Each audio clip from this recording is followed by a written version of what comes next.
Charles Tillman. Welcome to Behind the Fiction. Hi, Steve. Glad to be here. It is a pleasure to have you here. It's a pleasure to hear your voice. You and I met at 20 Books Vegas last year, Yes. and I got really used to hearing your voice, and that's where I first learned that you were going to be writing with LMBPN. And at that time, so this was 9 months ago. At what stage were you in the process? I had pretty much completed the first book by then. Um, had it out with Tracy Burns, who's one of my alpha readers, and also doing some edits on it for me. So I was done with that one and had started on book two. All right. And the first book is being published. It'll be published on June 26th. The title of the first book is Reprisal. Yes. When you started writing the first book, what did you think about the idea of it actually going out into the world and and this being part of a three-book series? I didn't really know what I thought. This is the first time I've ever jumped into something this big. And let me tell you, writing a character that five other authors who I love and respect have already written is intimidating.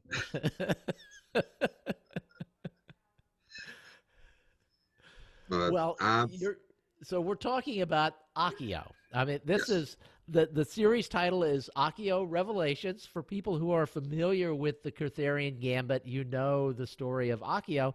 But for people who are maybe new to the Kurtherian universe, who is Akio, and why was this so intimidating?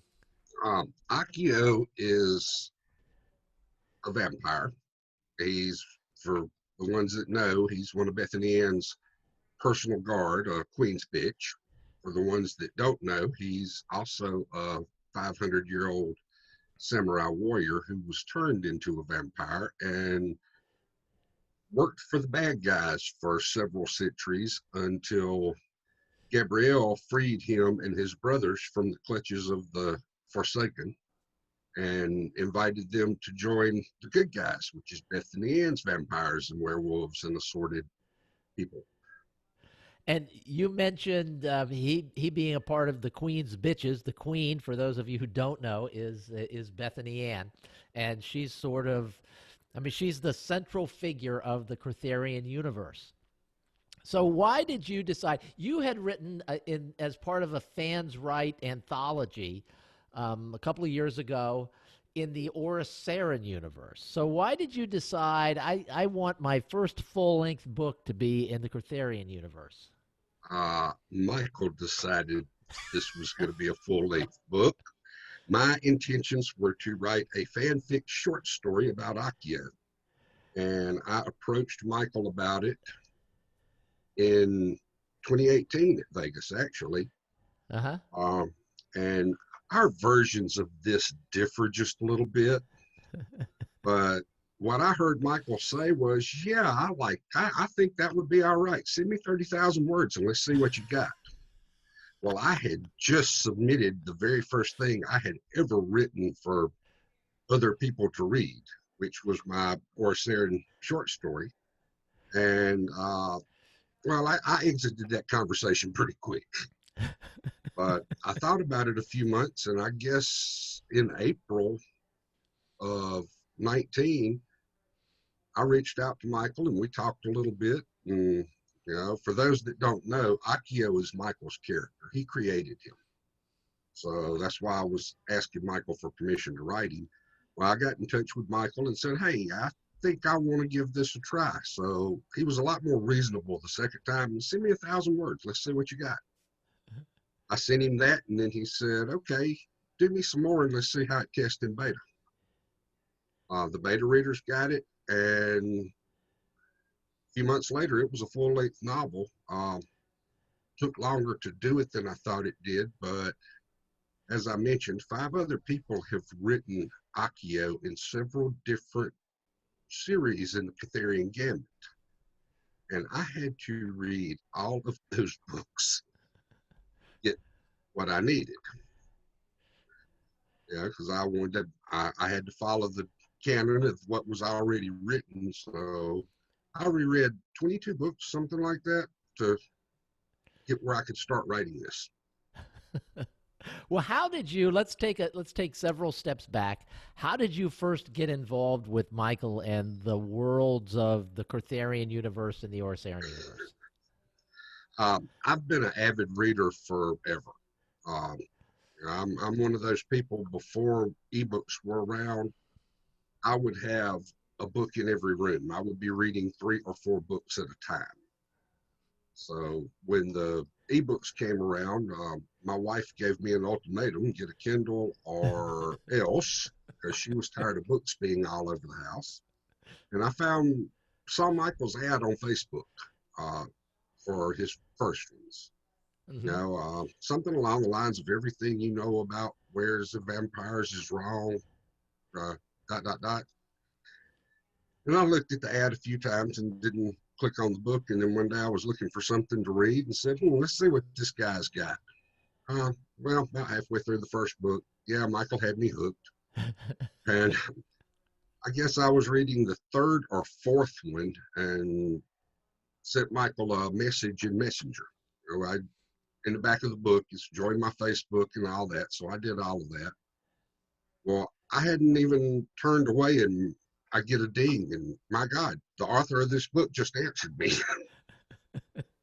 uh, so we got to talking, and you know, chatting online off and on. Then I met him at 20 Books Vegas after the uh, call for the fans right went out, and I had never thought about doing writing before in my life, but after meeting the people at 20 Books, meeting the folks involved in Kurtherian Gambit or Saren, some of the other stuff, yeah, I found my people, Hmm. Yeah. and I thoroughly enjoy it. So, what advice would you give to people out there who have been thinking about writing their first book for a long time? Which I'm guessing that you, in the back of your mind, for several years, were thinking, I'd like to try it sometime. What advice would you give to those people? Research your subject, get your words down, finish your book, finish That it, easy. That easy, huh? finish it. Yes, stick with it, finish it. And it's not easy. Anybody that tells you this is easy, don't believe them. But it is the most fun I have ever had working. All right. Speaking of working, you're kind of on a second career now. This is writing is going to be a third career for you. What do you bring from your work history into your writing? Uh, well, 27 years of law enforcement. That was my first retirement. Uh huh. Also spent several years as a loadmaster on C-130 airplanes in the National Guard. Uh, have that, and working for the federal government and Homeland Security for the last 12 years. Wow. That's all I'm going to say about that one. I'll be retiring from it in a little over a year. And then you'll be writing all the Yeah, time. that's the plan. All right. Traveling and writing. Yes, traveling and writing. You brought your wife to 20 Books last year. Had the opportunity to meet her. I love the interaction that you two have, and I can just picture her saying, because my wife is exactly the same. It's like, we really don't need books all over the house. We really don't need another bookshelf. Can't you get rid of some of these things? And the answer is no. I can't get rid of my books. What are you talking about? Mine, That's my precious, crazy. my pretty. These are my books. Yes. You can get rid of my clothes. You can get rid of my shoes. You can get rid of all this other stuff, but not my books. No, I still have them there in boxes, out of sight, out of mind. I know where they are.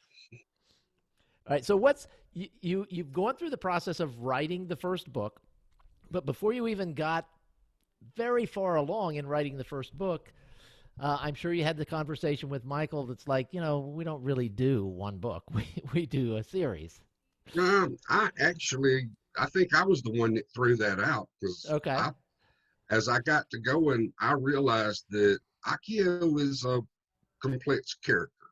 There's been a lot of stuff that I've seen on the Facebook groups, people wanting to know about him. Mm-hmm. I wanted to know about him. Well, cool. Michael let me tell his story. And I think people are going to like it because, he had a life before he met Bethany Ann. Uh, there's he's a very serious character most of the time, has a very dry sense of humor when he shows any humor at all. And obviously there's some stuff that's happened in his life that's made him like he is. And how did you dig that out of this character? Because it wasn't there. It wasn't in, all of that backstory wasn't there. So you just sort of had to understand him well enough to do this. Yeah. And there were some little, I guess you can call them Easter eggs, just little things that I picked up in Michael's writing and Craig's writing and Ellie's writing and Nat's writing. Because and that there was some things that happened to him that made him kind of a dark horse character. Yeah, because this is a guy that will just as soon kill you as look at you. So, I did a lot of research into 15th, 16th century Japan. Uh, tried to make it fun, but make it as real as I could. And Mm-hmm. in doing some of that reading, along with, I sound like I'm dancing around, but I don't want to do spoilers on the book. Well, yes, and that's a good idea. I'm going to do a little bit of a spoiler, not on the book, just on what people think of it, because as you said, there have been a number of beta readers who read this book, and I've talked to several of them, and they loved it. And then it went through our JIT process. And for people who don't know, the JIT team is just-in-time readers. They're generally the last people who see a book before it goes out, and everybody that's read it loves it. That's what I've heard too, and I'm ecstatic. I'm on top of the moon with this, Steve, no doubt. It's not Um, easy to go into write in somebody else's universe and to get the fans of that universe who are really the biggest, many of the biggest fans of the universe to say, I really like this. well, I'm one of those fans. Yes. Before I ever jumped off anything, I was a beta reader. I'm still a JIT reader. Even when I'm writing this, I'll jump in on somebody else's in JIT because that's important. You know, that's how LMBPN delivers the quality product that it puts out for everybody, is because there's a lot of people behind the scenes working on these books. Yes, and that's one of the reasons we're able to produce books so quickly, which is what our readers really like. They don't like waiting 6 months between books. So let's talk about the release schedule for the series. If you're listening to this around the time of the first book release, that will be on the 26th. A week later is book two, and then 3 weeks later, I think, is book I three. think so. I have learned, don't hold yourself real tight with release schedules because they change. Yes, So yes, but and of course that's the plan as of today. and if the gods of Amazon are working with Oh, us and release the book on time, so the planned release schedule: June 26th, July 3rd, so something to read for that 4th of July weekend, and June or July 24th, all Fridays, traditional Kurtherian Gambit release days.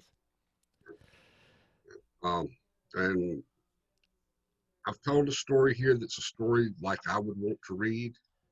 So I believe that I've got something that the other fans will enjoy. Well, Charles, congratulations. This is a mammoth accomplishment to be releasing the first book, your first full length book, the first of three, and the others are all they're written, they're done. You're just kicking back now and thinking about Um, what's coming next. I'm putting the finishing touches on three. It's going to be the biggest one of the bunch because it's closing out all of the stuff that I started in one and two. So Well, it's going to be a little bigger. I think it's sitting at about 75,000 words now, and I've got another couple of chapters to do.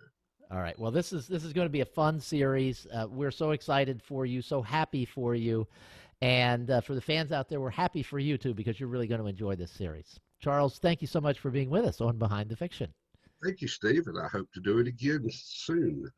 And we will link contact information for Charles so that you can test him and see if he replies as quickly as Michael did the first time he messaged Michael. So that's a test. We'll have that information in the show notes. So thank you all very much for listening, and we will be back again soon. Thanks.